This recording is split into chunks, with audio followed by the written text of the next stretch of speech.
Assalamualaikum warahmatullahi wabarakatuh.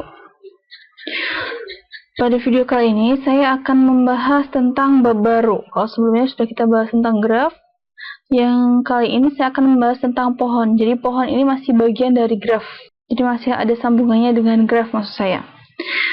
Nah, definisi dari pohon adalah graf tak berarah yang terhubung dan tidak mengandung sirkuit. Jadi yang harus kita garis bawahi adalah terhubung dan tidak mengandung sirkuit. Pohon adalah graf tak berarah terhubung yang tidak mengandung sirkuit di dalamnya. Jadi, kalau misalkan kita lihat di sini, ada dua syarat. Dia harus terhubung dan tidak mengandung sirkuit. Yang pertama ini dinamakan pohon karena semua simpulnya terhubung, A sampai F semuanya terhubung dan tidak dapat dibuat sirkuit di dalam graf ini. Jadi ini bisa dikatakan dengan pohon.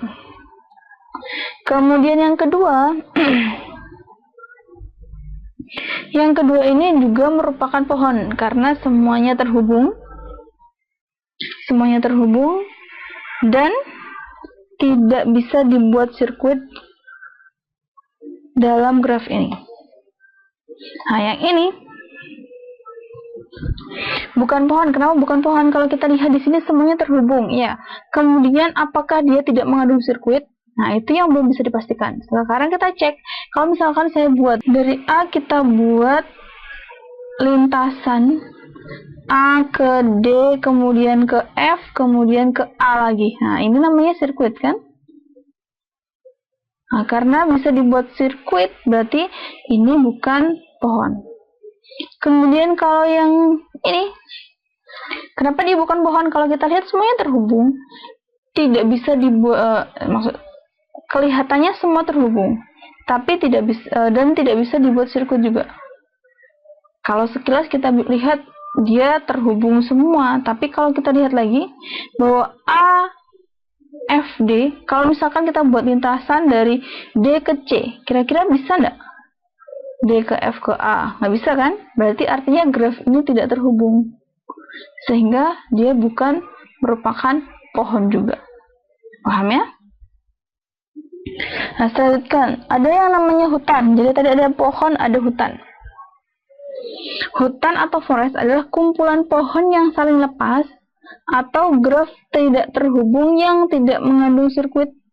Jadi setiap komponen dalam graf tersebut adalah pohon. Jadi ya yang namanya hutan itu kan adalah kumpulan dari pohon-pohon kan? Nah, sama. Jadi ini semua dinamakan dengan hutan. Dengan hutan artinya ini adalah kumpulan dari pohon-pohon yang saling lepas. Jadi ini semuanya adalah graf yang tidak terhubung dan tidak mengandung sirkuit juga. Nah, hutan ini terdiri dari 3 pohon. Jadi ini pohon pertama, pohon kedua, pohon ketiga. Makanya dinamakan dengan hutan. Jadi graf tidak terhubung yang tidak mengandung sirkuit dan setiap komponen dari graf tersebut adalah pohon. Jadi pohon ini dijadikan satu, ini dinamakan dengan hutan atau forest. Paham ya? Ya, selanjutnya sifat-sifat atau properti dari pohon. Yang pertama, misalkan G merupakan graf tak berarah, sederhana, dan jumlah simpulnya adalah N. Maka semua pernyataan di bawah ini adalah ekivalen. Jadi G adalah pohon. Setiap pasang simpul dalam G itu terhubung lintasan tunggal. Kemudian yang kedua, G terhubung dan memiliki M buah sisi, yang mana M ini adalah sama dengan N dikurangi 1. Berarti banyak sisinya adalah jumlah simpulnya dikurangi 1. Kemudian yang keempat, G tidak mengandung sirkuit dan memiliki M buah sisi, yang mana M-nya itu adalah N dikurangi 1. Kemudian yang kelima, G tidak mengandung sirkuit. Pasti kan karena tadi di definisi. Dan penambahan satu sisi pada graf akan membuat hanya satu sirkuit. Kemudian G itu terhubung dan semua sisinya adalah jembatan. Yang mana jembatan itu artinya adalah menghubungkan dua simpul. Nah, teorema di atas ini itu dinamakan juga definisi lain dari pohon, sifat-sifat dari pohon. Paham ya? Saya lanjutkan ke pohon berakar. Jadi pohon berakar atau root tree itu adalah pohon yang satu buah simpulnya diperlakukan sebagai akar dan sisi-sisinya diberi arah sehingga menjadi graf berarah yang dinamakan pohon berakar. Tadi kalau ada yang tanya, mungkin Bu tadi di awal pohon itu adalah graf tak berarah, kenapa sekarang jadi pohon berarah? Nah, jadi graf berarah maksudnya khusus untuk pohon. Jadi ini diberikan arah itu supaya mudah. Artinya arahnya ini misalkan dihapus sebenarnya tidak apa-apa. Jadi arahnya itu konsisten dari atas ke bawah, nggak ada yang berbalik dari bawah ke atas. Yang namanya pohon seperti uji panahnya itu selalu ke bawah semua. Ini dinamakan pohon berakar. Yang ini paling atas ini dinamakan dengan akarnya atau rootnya. Jadi panahnya ini bisa ditulis atau bisa digambarkan atau tidak, boleh sama saja. Tapi yang pasti kita tahu kalau pohon itu arahnya dari atas ke bawah. Pohon berakar. Paham ya? Nah, selanjutnya dari suatu pohon itu bisa dibuat pohon berakar dengan memilih salah satu simpulnya menjadi akar. Contohnya ini. Ini adalah sebuah pohon. Ini mau dibuat menjadi pohon berakar. Jadi misalkan di sini dipilih B-nya ini sebagai akarnya. B-nya sebagai akar. B itu arahnya ke A, C, D. Berarti di sini B ke A, ke C, ke D. Dan D itu terhubung dengan E, G, H. E, G, H. D terhubung E, G, H. E-nya terhubung ke F. Nah, ini B menjadi akar, menjadi pohon berakar. Pohon ini. Kemudian kalau E yang menjadi akar, E-nya kan di sini. E itu terhubung ke D sama F. Berarti E terhubung ke D sama F. Dan D-nya ini terhubung ke B, G, H. Terhubung ke B, G, H. Dan mana B-nya itu terhubung ke A sama C. Dan ini E sebagai akar, pohonnya. Paham ya? Nah, selanjutnya terminologi pada pohon berakar. Jadi ada macam-macam istilah pada pohon berakar. Yang pertama adalah anak dan orang tua. Jadi kalau di graf ini B, C sama D, B, C sama D ini merupakan anak dari A. Karena A menurun ke B, C, D. Sehingga A ini disebut juga orang tua dari B, C, D. Jadi ini adalah anak, ini adalah orang tua. Nah, kalau misalkan anaknya dari D itu adalah G, ini adalah anak. Orang tuanya G adalah D. Berarti ini adalah orang tua dari G. Apakah ini disebut nenek? Enggak. Berarti tetap orang tua dari B, C, D. Kalau G itu adalah anak dari D dan D adalah orang tua dari G. Nggak ada istilahnya selain orang tua sama anak. Nggak mungkin ada nenek, kakek, dan sebagainya. Nah, selanjutnya ada lintasan atau pet. Jadi lintasan itu sama seperti di graf. Jadi lintasan dari A ke J, berarti A ke B ke E ke J. Jadi dari A ke B ke E ke J. Kalau misalkan mau dibuat lintasan dari A ke L misalkan, berarti A ke D ke G ke K ke L. Seperti itu, sama seperti di graf. Kemudian ada istilah saudara kandung atau sibling. F adalah saudara kandung dari E. Jadi saudara kandung itu sama-sama anak yang orang tuanya sama. Jadi kalau ini kita lihat B, C, D orang tuanya adalah A semua kan? Berarti B, C, D adalah saudara kandung. E, F adalah anak dari B. Berarti E sama F itu adalah saudara kandung. Tapi G, perhatikan, G itu bukan saudara kandung dari E. Kenapa? Karena E dan F itu orang tuanya adalah B, dan G itu ada orang tuanya adalah D. Beda orang tua, berarti bukan saudara kandung. Paham ya?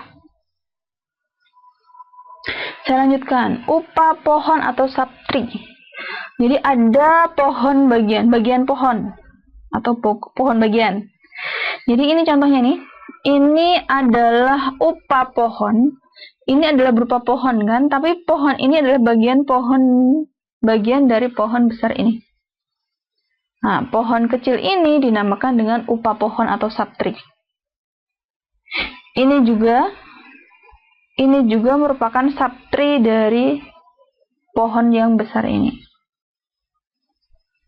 Karena merupakan pohon bagian. Nah, kemudian derajat. Nah, ini derajat beda dengan derajat di graf kemarin, ya, hampir sama sih. Kalau derajat di pohon, itu derajat adalah sebuah simpul. Derajat dari sebuah simpul adalah jumlah upah pohon atau jumlah anak pada simpul tersebut. Jadi jumlah anaknya. Derajat dari A. Derajat dari A. Derajat dari A. A itu anaknya berapa? A anaknya 3. Berarti derajat dari A adalah 3. Derajat dari B. B itu anaknya berapa? B anaknya 2. Berarti derajat dari B itu, ini 3 ya. Derajat dari B adalah 2. Derajat dari C berapa? Derajat dari C. C punya anak berapa? C nggak punya anak. Berarti derajat dari C adalah 0. Derajat dari G. G anaknya berapa? G anaknya cuma 1. Berarti derajat dari G adalah 1. Paham ya? Derajat maksimum dari sebuah simpul merupakan derajat pohon itu sendiri. Jadi, kalau kita lihat di sini, kalau misalkan kita lihat di sini, derajat paling banyak itu adalah derajat dari simpul A dan simpul E, yaitu sama-sama 3. Berarti karena tadi ada keterangan bahwa derajat maksimum dari semua simpul merupakan derajat pohon itu. Jadi derajat pohonnya adalah derajat maksimumnya. Sehingga derajat dari pohon ini itu adalah 3. Oke, selanjutnya ada yang namanya daun. Jadi simpul yang berderajat 0, jadi yang di dalam pohon itu kan pasti ada yang namanya daun. Jadi simpul yang berderajat 0 atau tidak mempunyai anak disebut dengan daun. Jadi simpul yang derajatnya 0 atau tidak mempunyai anak, contohnya aja ini H, I, J, F, C, L, M. Ini semua merupakan daun. Kemudian simpul dalam adalah simpul yang mempunyai anak disebut simpul dalam. Simpul, jadi kalau simpul yang mempunyai anak, contohnya ini B, D, G, K, E. Ini adalah simpul dalam. Sedangkan A ini adalah akarnya. Paham ya? Nah, selanjutnya ada aras, level atau tingkat. Jadi, aras itu adalah tingkat dari pohon tadi. Jadi, tingkatnya itu dimulai dari 0. Yang paling atas akarnya itu adalah 0. Kemudian yang kedua itu adalah tingkat 1, 2, 3, 4. Nah, kemudian ada yang namanya tinggi atau kedalaman. Jadi, aras maksimum dari suatu pohon disebut tinggi atau kedalaman pohon. Jadi, kalau ditanya kedalaman dari pohon ini ada berapa? Ada 4. Karena aras maksimumnya atau tingkat maksimumnya adalah 4. Oke, paham ya? Nah, selanjutnya adalah pohon terurut. Pohon berakar yang urutan anak-anaknya penting disebut pohon terurut atau order T. Jadi ini adalah pohon terurut. 1, 2, 3, 4 semuanya mempunyai makna. Kemudian ada pohon N-ray. Pohon berakar yang setiap simpul cabangnya mempunyai paling banyak N buah anak disebut pohon N-ray. Nah, ini hanya contoh saja. Contoh saja pohon parsing dari kalimat a tall boy wears a red hat. Jadi, sentence kan itu ada subjek, ada verb, ada objek. Yang mana subjeknya itu ada terdiri dari artikel sama non-phrase. Non-phrase-nya itu ada adjektif sama noun. Itu masuk artikel, tall masuk adjektif, boy masuk noun. Wears itu termasuk dalam verb. Kemudian objeknya ada terdiri dari artikel sama noun. Artikelnya itu a. Kemudian nounnya itu adjektif noun. Ada adjektif red sama Ini hanya contoh saja.